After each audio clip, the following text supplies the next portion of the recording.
Okay, so if you're watching this video, you're probably wondering exactly, should you work with buyers or sellers or both? Now, if you're new to this industry, you've probably already heard so many times that you need to start working with buyers because it's a great way to get started as a real estate agent. Or you could be on the opposite side where you're hearing from some agents that you know that working with buyers is a complete waste of time and you just need to go straight into working with sellers and just completely ignore the buyer side of your business and maybe refer it out. Now, I do believe that there is value in working with buyers in the beginning because a lot of agents come into this business with basically no confidence. I'm not saying no confidence as a person, I'm saying no confidence in selling real estate. And when you're getting started, working with a buyer and showing them properties and then taking them through that process versus working with a seller and having all of that in their hands seems so overwhelming. The seller side does.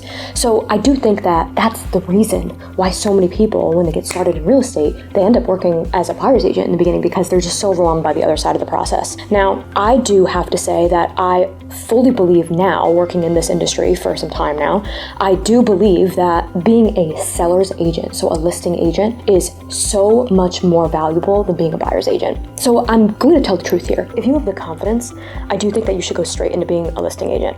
Now, there's one other caveat to this. It is typically, depending on what type of market you're in right now, a buyer's versus seller's market, also when an agent is getting started, it's better to work with a buyer because they're more likely, if it's a motivated buyer, to close on a transaction quicker than they would working as a listing agent with a seller. Now, I say that it depends on what type of market you're in because when I got started in real estate, it was where I was. It was an extreme buyer's market. So I was trying to get started on the listing side after a few months of doing this, trying to get listings. I remember I did get my first listing, very low priced property for where I live, but I was just happy to get my foot in the door on the listing side. Because the market was such a strong buyer's market, I could not sell this property. No matter what I did marketing wise, price reductions, it did not matter. I could not get this property sold. However, when I had a buyer, as long as the buyer was truly motivated to buy and qualified, I was always able to get the buyer deal. So the buyer deal now, so let's be real, the buyer side did take a lot more time because not only did I go out and show properties, I probably did way more phone calls with the buyers than I ever would do with any seller client, to be honest. So it did take a lot more work, but career when I was full-time in real estate and I wasn't making money in any other way, I was actually for those buyer clients because I knew that I can close them. While the seller client, my first seller listing, expired. And that was after doing tons of price reductions, working with them maybe about 9 months at least, and they just took it off the market and was like, we're just gonna wait to sell it. So it could be very, very frustrating depending on where you are and your current market right now. So that's gonna vary for everybody. But I just wanna make that very clear on the buyer side because I don't believe in being a buyer's agent for your entire career. I definitely don't believe in that unless you really, really love doing that and that's the only type of real estate you wanna do. I believe in being a listing agent long term, but at the same time,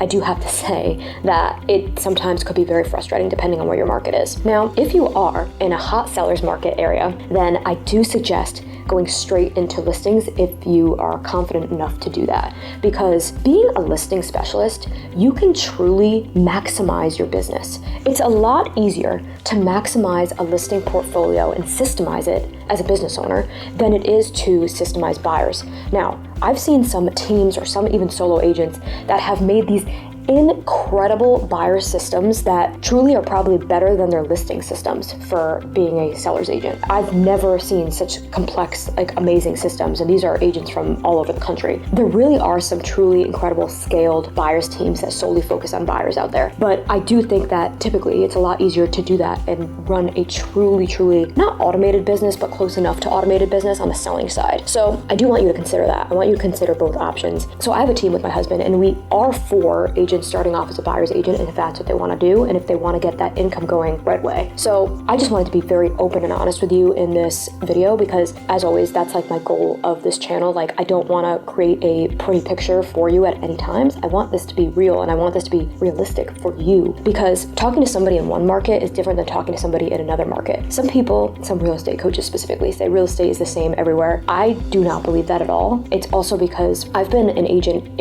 outside of New York City, but I'm also an agent in New York City. So I literally have seen the differences between the business here versus the business somewhere else. And you might think that's a little bit of an extreme answer because New York City, of course, is going to be different than a lot of other places. But I know that there are tons of places that have these little nuances all across the United States, if not the world, when it comes to real estate. That's just how it is. People are different in different areas. So I do want you to consider where your market is at the time that you're getting started in real estate and what's going to work best for your individual situation. So if you have any questions or want me to do any follow-up videos on this topic, I would love to hear about them in the comments because, like I said, I'm always trying to create content to truly help you.